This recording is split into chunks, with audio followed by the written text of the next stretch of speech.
अस्सलाम वालेकुम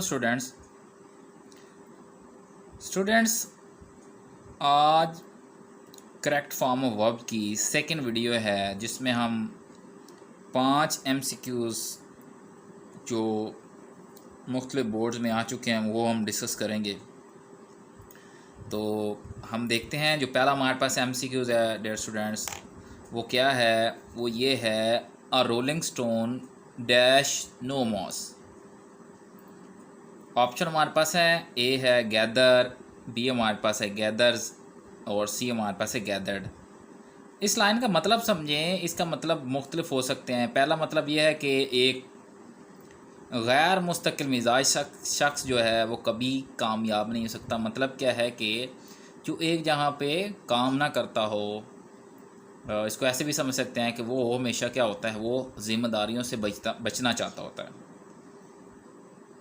तो डियर स्टूडेंट्स, जो इसका दुरुस्त ऑप्शन होगा a rolling stone gathers no moss, ये ऑप्शन दुरुस्त होगा।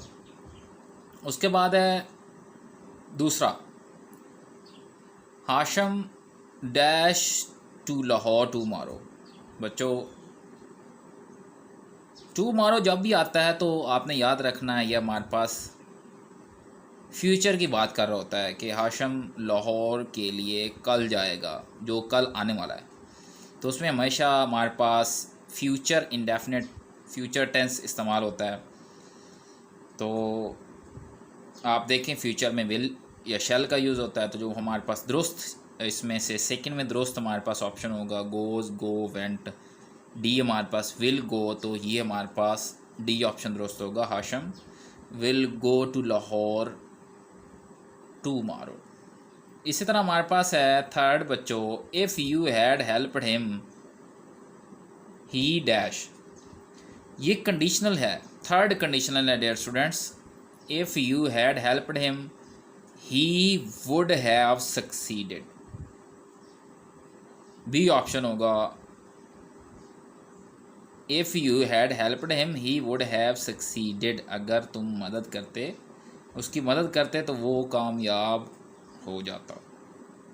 इसी तरह बच्चों हमारे पास फोर्थ है Alina dash to hospital yesterday.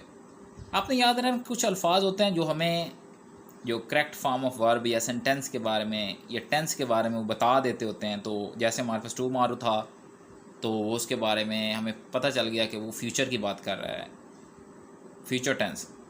और इसी तरह अगो या यस्टरडे, इस तरह के जो वर्ड्स होते हैं तो बच्चों आपने याद रखना ये पास्ट की बात करते होते हैं। यस्टरडे है तो पास्ट होगा। तो बच्चों जो इनमें क्योंकि नेगेटिव हैं तो जो पास्ट के लिए होता है डिड इस्तेमाल करते हैं। तो जो दुरुस्त जवाब होगा, दुरुस्त ऑप्शन होगा बच्चों, Alina did not go. B option होगा, बकिया डू नॉट गो। ये तो प्रेजेंट है, हैव नॉट गॉन। ये भी हमारे पास प्रेजेंट परफेक्ट है। और विल नॉट गो ये फ्यूचर की बात कर रहा है, तो सी ऑप्शन नहीं होगा। फोर्थ का बच्चों जो दुरुस्त जवाब होगा वो हमारे पास बी ऑप्शन होगा, डिड नॉट गो। और जो हमारे पास फिफ्थ है dear student, the peon dash the bell in the morning. तो आपने याद रखना है ये है कि जो चौकीदार है वो सुबह घंटी बजाता है। ऑप्शन में जो दुरुस्त जवाब होगा बच्चों, क्योंकि प्रेजेंट इंडेफिनिट टेंस है तो हमारे पास फर्स्ट फॉर्म और साथ एस या एस का इजाफा होता है। तो यहाँ पे हम देखते हैं रिंग, रिंगिंग, रिंग्स, रंग। तो बच्चों जो दुरुस्त जवाब होगा वो सी होगा, the peon rings the bell in the morning. ये 5 हमारे पास है correct form of verbs. Basically ये टेंसेस के ऊपर बेस्ड होती हैं। तो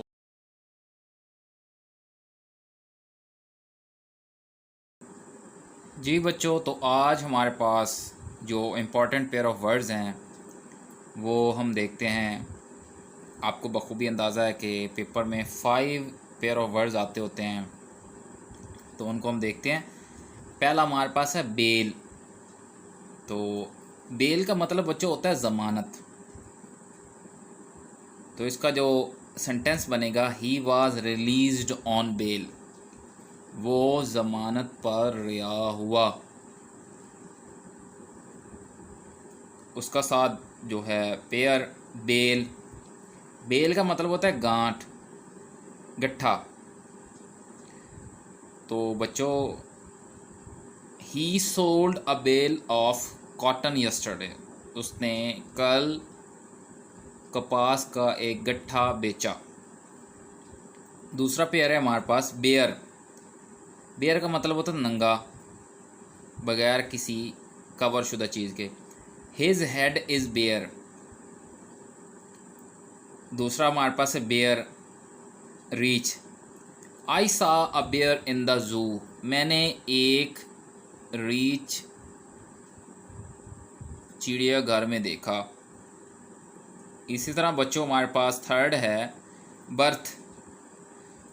बर्थ ट्रेन में सोने की जगह को कहते हैं, जहाँ पे लोग सफ़र के दौरान सोते होते हैं। वो आमतौर पर ऊपर सीट्स के ऊपर बना होता है बर्थ।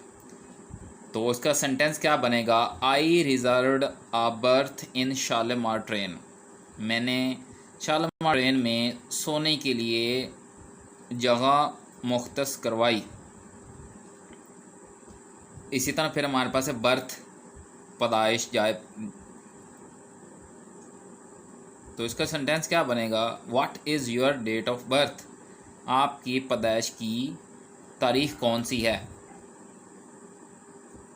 बच्चों जो फोर्थ हमारे पास है बिसाइड। बिसाइड का मतलब होता है पहलू में, साथ, पास। Ali is sitting beside Ahmed, Ali Ahmed के पास बैठा है, पहलू में बैठा है। इसी तरह बिसाइड्स का मतलब होता है के अलावा, किसी चीज़ के अलावा और दूसरी चीज़। बिसाइड दिस, इसके अलावा, आई हैव 2 अदर सूट्स, मेरे पास 2 और भी कुर्ते हैं।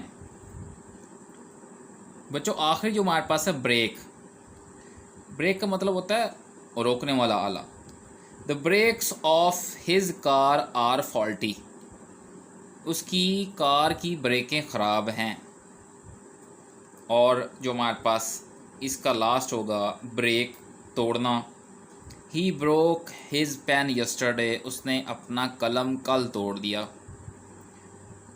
स्टूडेंट्स ये हमारे पास 5 पेयर ऑफ वर्ड्स हैं, इनको आप अच्छे से समझें और ज़हन नशीन कर लें।